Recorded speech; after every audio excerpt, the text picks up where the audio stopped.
Hey, Coach, so happy you found us. Make sure you subscribe and like. Those are really important. Also, go over and check out teachhoops.com for coaches who want to get better. If you want to win more games, have more fun, and less time, let Teach Hoops do it. I have 30 years of coaching. I've been where you've been. I can help you in this process. Let me help you put banners and state titles in your gym. Let me help you do that. Go over and check out teachhoops.com for coaches who want to get better. Let's head off to the video. Hey, everybody. Welcome to the podcast. I'm so excited you decided to join us. Today, we're going to talk about kind of a special combination defense or junk defense that we'll talk about.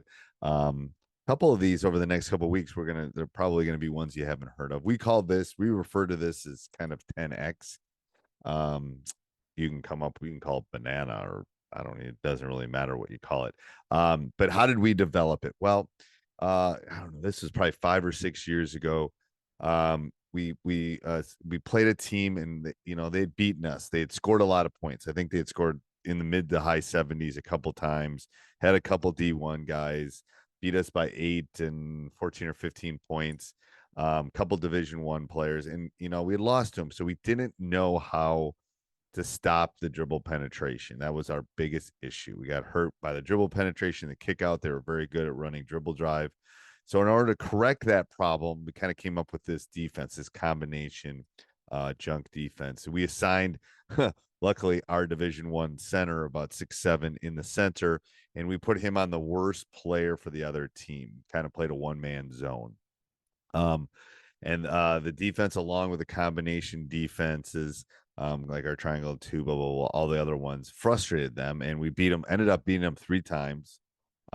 They had two Division 1 players. I think they lost 4 games, and 3 of them were to us, and we held them.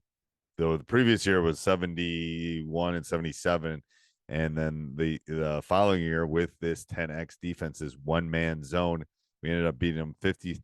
We ended up holding them to like 53 points, 50 points, and 51. And it's good.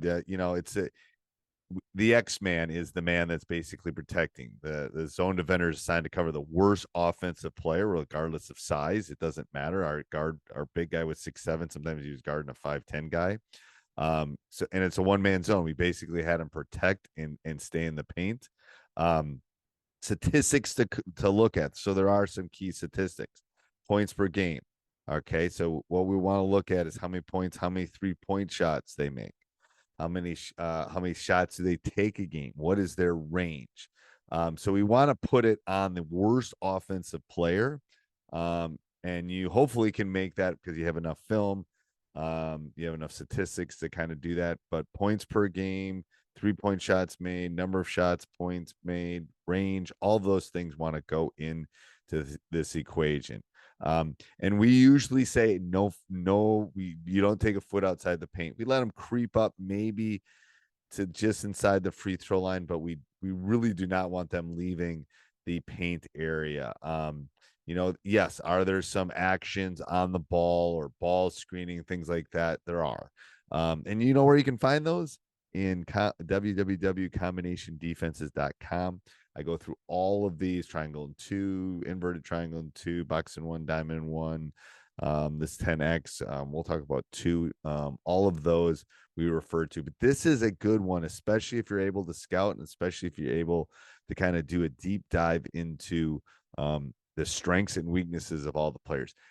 Why I like this is usually there's one person. Now, I'm going to tell you there's some psychology going on here too, because you're letting that fifth player get some decent shots. You're letting that fifth player maybe shoot a 15-footer in a really big game. The psychological part of it can really mess with them as far as, am I open? Am I not open? Should I shoot this? Because they're the fifth best player or sixth best player or seventh best player that you're doing this 10X to aren't used to taking high volume shots. Maybe they're used to taking 4 or 5 shots, and now you're letting them take 8 or 9.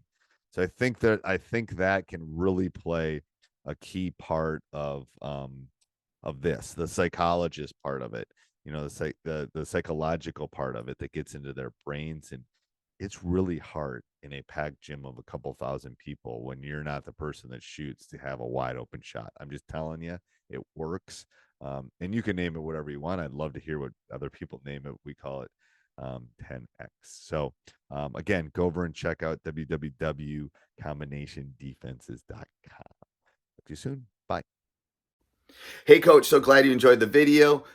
I hope you enjoyed it a lot. Actually, if you did, subscribe and like, and then go over and check out teachhoops.com for coaches who want to get better.